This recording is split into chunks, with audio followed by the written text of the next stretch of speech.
सुमन दीदी, हम तो बस तब से खड़े देख ही रहे हैं, लाइए ना हम बना देते हैं। अरे नहीं डमरू भैया, आज मेरा मन है, और वैसे भी घर पे ये रेसिपी किसी को नहीं पता मेरे सिवा। नहीं, हमें सिखाया चाची जी ने। चाची की नहीं है, पापा की स्पेशल रेसिपी है। ये गाजर का हलवा पापा ने एक मिशन पे सीखा था, वो भी एक सिपाही से, जो घर आकर उन्होंने मुझे सिखाया। 1 मिनट।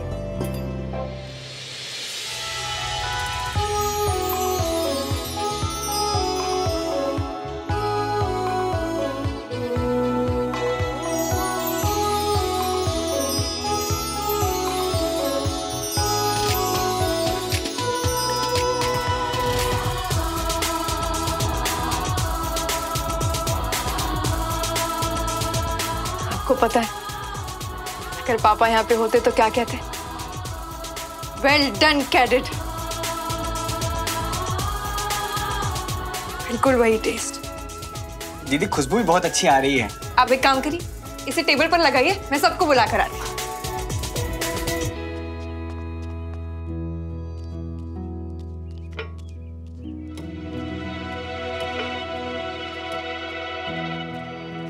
अरे वाह, खुशबू तो बहुत अच्छी है।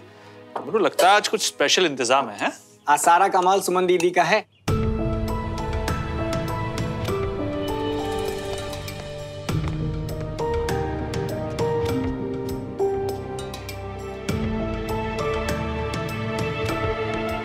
आप अब भी मुझसे नाराज है ना? मैंने आपसे झूठ कहा, मेरी गलती थी। पर अब आप अपनी बेटी को माफ नहीं करेंगी?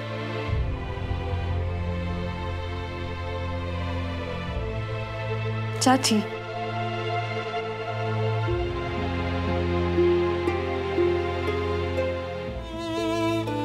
आपको पता है पापा हमेशा कहते थे कि आपसे अच्छी खीर तो कोई बना ही नहीं सकता। इसलिए आज मैंने आपके लिए ये गाजर का हलवा बनाया, पापा से सीखा था। आप खाएंगी ना?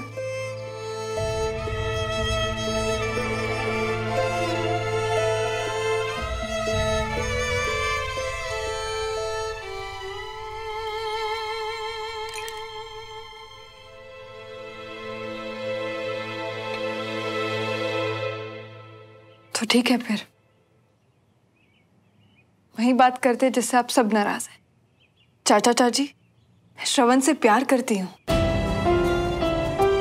मैंने उसे भुलाने की बहुत कोशिश की, पर चाची मैं उसके बिना नहीं जी सकती। क्या कहेंगी, क्या सोचेंगी, इसी डर से शायद मैंने आपसे झूठ बोला चाची।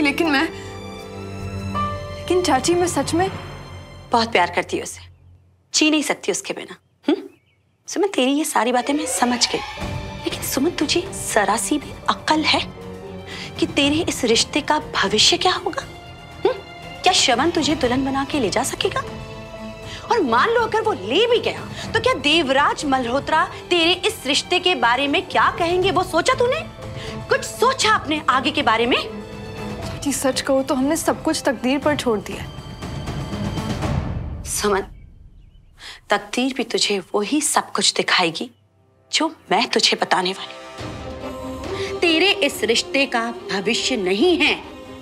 इनाम खुल गया? क्या कुछ नहीं किया उस परिवार ने हमारे साथ? पहले बाबूजी के साथ लड़ाई और विजय भाई साहब को तो, अरे इस परिवार ने हमें तकलीफ देने का, हमें नीचा दिखाने का एक भी मौका नहीं छोड़ा। और अब तू? चाची देख सुमन, तुझे साफ साफ कह देती हूँ, अगर तूने श्रवण मल्होत्रा के साथ रिश्ता जोड़ा तो एक बात याद रखना, मेरा आशीर्वाद नहीं है तेरे साथ।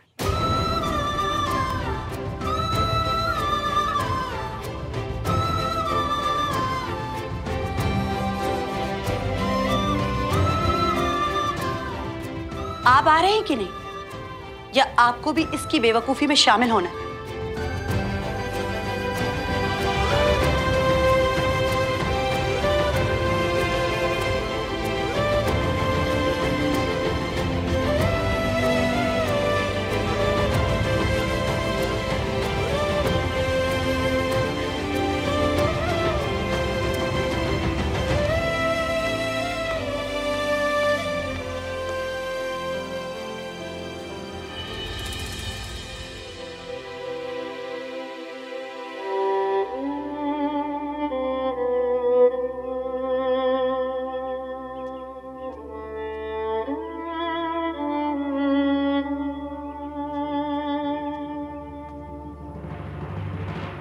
पता है सुमन, मैं श्रवण से बहुत नाराज थी क्योंकि उसकी वजह से मेरी बहन तकलीफ में थी।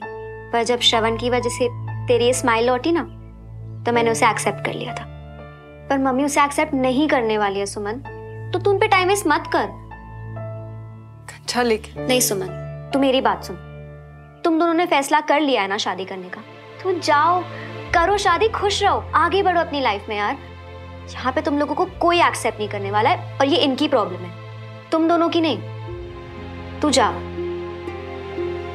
नहीं कंचा,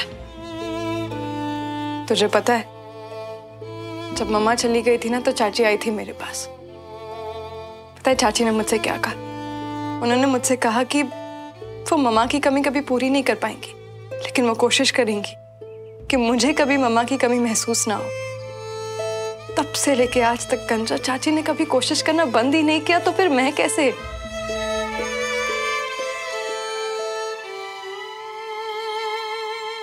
श्रवण और मैं अब अलग नहीं होंगे, हम करेंगे शादी, लेकिन जब तक सब मान नहीं जाते ये बात हम किसी को नहीं बताएंगे।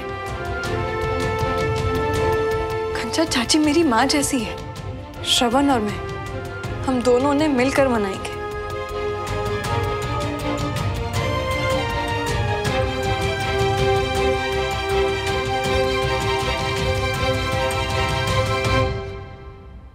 मुझे लगता था ये बचपन का प्यार है, भूल भाल गया होगा। इतना प्यार में उधार कौन लेता है? और अब ये प्यार ना बचपना नहीं रहा। देखिए श्रवण अब समझदार हो गया है। अगर उसने इतना कुछ किया है तो इसका मतलब सुमन के भी मन में फीलिंग्स होंगी ना। वही फीलिंग्स हैं सुमन के मन में भी, इसीलिए उसने अपनी एंगेजमेंट भी तोड़ दी। प्रॉब्लम तो यह है, जब भाई साहब को पता चलेगा तो बहुत बड़ा बवाल होगा। उन्होंने मुझे पता करने को कहा है कि तिवारी हाउस किसने खरीदा है। हम में उन्हें कैसे? रुकिए,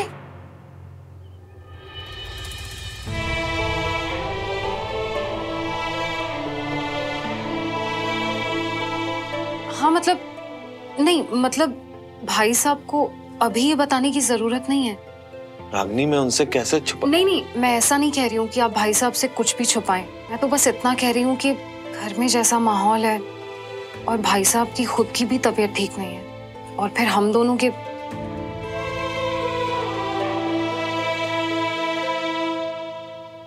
अभी तो श्रवण से भी बात नहीं कर सकते। उसने आज कमांड ज्वाइन की है ना। श्रवण से बात नहीं कर सकते, पर सुमन तो यही है। कैसी बातें कर रही हो रागनी? तिवारियों की दहलीज पे कदम रखना भी हमारे लिए मुसीबत है, तो हम सुमन से कैसे बात करेंगे? अब ये दोनों हमारी सिर्फ मुश्किलें बढ़ा रहे हैं। क्योंकि वो दोनों एक दूसरे से प्यार करते हैं, साथ में रहना चाहते हैं। देखिए हम इतना तो कर सकते हैं ना कि एक बार सुमन से मिलने, अपना फाइनल डिसीजन लेने से पहले। ठीक है, मैं कुछ करता हूं।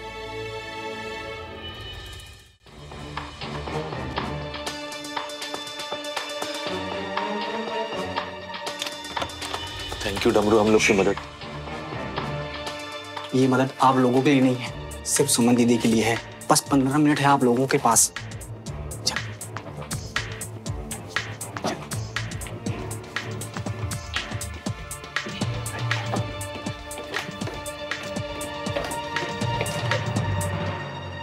पता है सुमन, आज हमें कई झटके एक साथ लगे। जब पता चला ये तिवारी हाउस श्रवण ने तुम्हारे लिए खरीदा है, और शायद इसीलिए तुमने एंगेजमेंट भी तोड़ दी।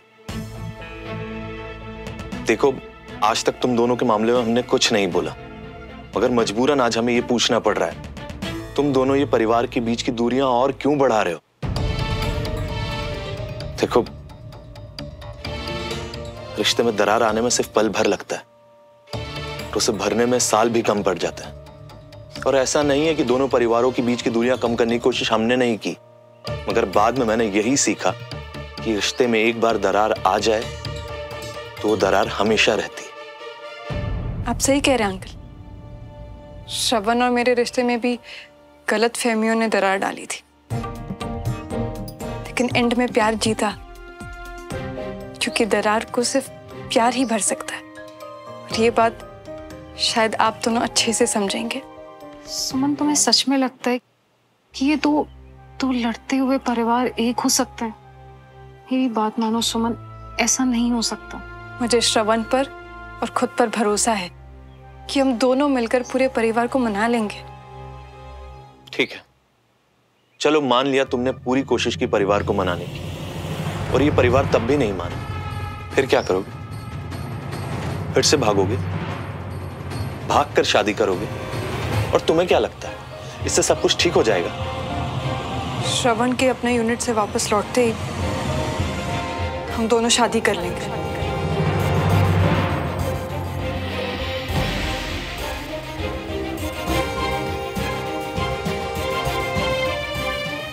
परिवार और श्रवण में से तूने अपने परिवार को नहीं, श्रवण को चुना। तूने चाहे मुझे अपनी माँ नहीं माना, लेकिन बेटा सुमन, मैंने तुझे हमेशा अपनी बेटी माना। इसीलिए इतनी बड़ी गलती तो मैं तुझे करने नहीं दूंगी। ये शादी मैं होने नहीं दूंगी।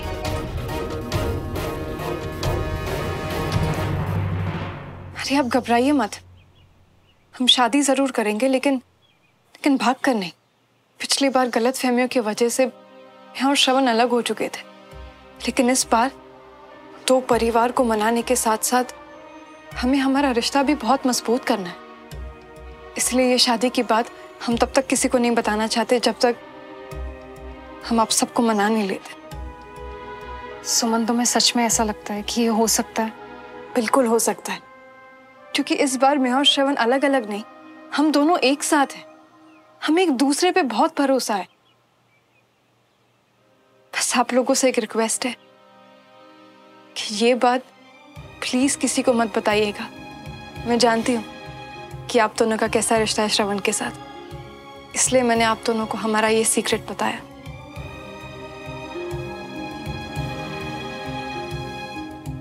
हमारे बच्चों का हम ये सीक्रेट किसी को भी नहीं बताएंगे, ओके?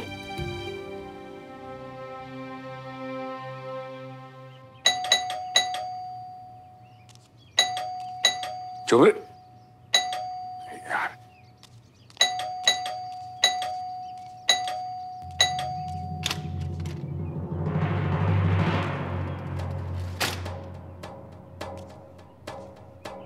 मैंने आज तक आपसे ज्यादा बेशरम और बदतमीज इंसान नहीं देखा।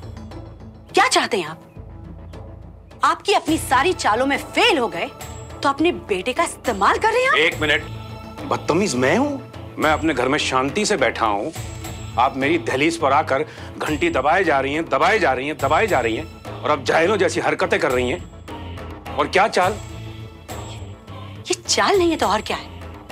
पहले आपने हमारे घर में आकर सुमन की सगाई में तमाशा खड़ा किया, फिर हमारे घर को खरीदने की कोशिश की, वो भी बेहुदा शर्त के साथ कि जब हम जाएं तो सारा सामान छोड़ कर जाएं। देखिए, मैं अभी तक बहुत तमीज से पेश आ रहा था, मुझे मजबूर मत कीजिए कि फिर मैं भी ऐसा। आप भी? क्या आप भी? इतनी नफरत करते हैं आप हमसे कि इस तरह की बेहुदा और घटिया हरकतें करके हमें नीचा दिखाने की कोशिश कर रहे हैं। पहले श्रवण को भेजकर मेरी बेटी सुमन की सगाई तोड़वाई, और अब आप। बस, मैं कुछ कह नहीं रहा हूं तो आप अपने मुंह से जो बोलना चाह रही हैं बोलती चली जा रही हैं। आपको जो करना आप करिए, बस मेरे बेटे को खुद से और उस सुमन से दूर रखिए। वाह वाह, सुमन को श्रवण से दूर रखना है अगर, तो फिर श्रवण सुमन को भगाकर क्यों ले जा रहा है शादी करने के लिए? बदला लेने के लिए अपने बेटे का इस्तेमाल कर रहे हैं आप। जबान संभाल के बात करिए। मेरा बेटा जानता है कि मैं कितनी नफरत करता हूं आपके परिवार से। वो ऐसा कभी करेगा? ऐसा ही कर रहा है, वो ऐसा ही कर रहा है। लगता है शायद बाप की इज्जत नहीं करता, पर हाँ, वापस आकर मेरी बेटी सुमन के साथ शादी करने जा रहा है। गलतफहमी है आपको, वो कभी नहीं आएगा। बेहतर ही होगा कि वो ना आए, क्योंकि अगर वो इस बार आया ना तो मैं उससे और उसके परिवार को नहीं छोड़ूंगी। और हाँ, बहुत जल्द आपको पता चल जाएगा कि गलत फहमी में कौन जी रहा है।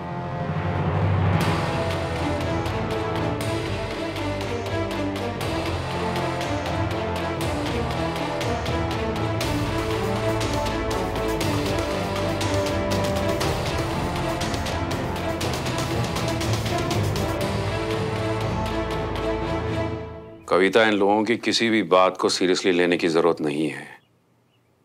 मेरा तो इन पर से भरोसा बहुत पहले ही उठ गया था। सुनिए जी, वो कुछ दिन पहले श्रवण ने भी मुझसे पूछा कि अगर वो और सुमन उस वक्त शादी कर लेते तो क्या होता। मामा, मैं ना हमेशा ये सोचता हूँ कि उस वक्त जब मैं और सुमन उस घर से नहीं, मेरा मतलब कि अगर उस वक्त हमारी शादी हो जाती तो क्या होता मामा? What? मैंने समझाया उसे कि ये पुरानी बातों को भूल जाए, लेकिन श्रवण ने मुझसे उस दिन पूछा और ये अब बीना जी ये सब कह रही हैं, कहीं ये गल सच हो गई था।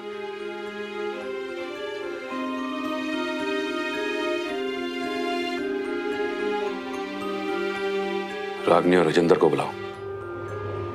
हाँ जी। आगे जी। जी रागनी, तुम्हें याद है कि एक बार तुमने अपनी मायके से एक रिश्ता भिजवाया था श्रवण के लिए? जी भाई साहब। फोन करो उनको। क्यों क्यों भाई साहब? मैं श्रवण का रिश्ता पक्का कर रहा हूं।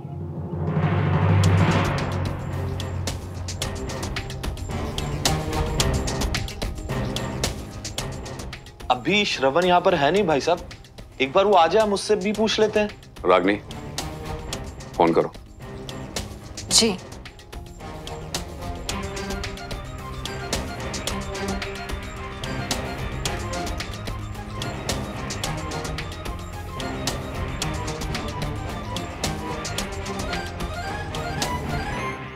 रेवाल साहब नमस्कार, मैं देवराज मल्होत्रा बोल रहा हूँ। जी जी बिल्कुल बिल्कुल, पिछली बार ठीक से बात हो नहीं पाई। हाँ जी, पर आपकी बेटी के लिए हमारी तरफ से रिश्ता पक्का है। जी हाँ बिल्कुल, जैसे ही श्रवण ड्यूटी से वापस आ जाता है शादी करा देते हैं बच्चों की। हाँ जी बिल्कुल बिल्कुल, बहुत धूमधाम से शादी होगी। आप भी तैयारियां शुरू कर दीजिए। जी जी, आपको भी नमस्कार।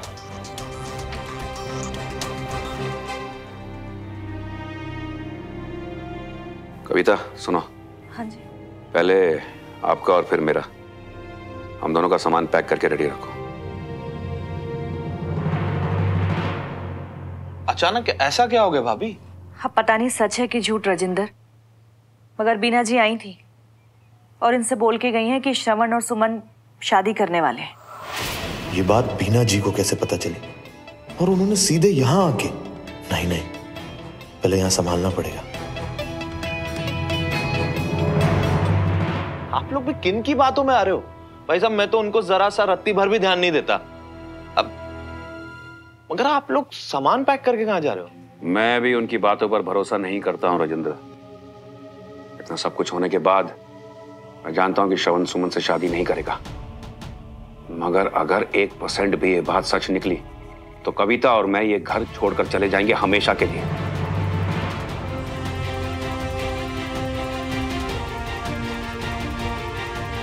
लेकिन भाई साहब आप क्यों ऐसा? क्योंकि जिस दिन ऐसा होगा उस दिन से श्रवण और हमारे बीच के सारे रिश्ते खत्म। हमारे लिए वो मर जाएगा।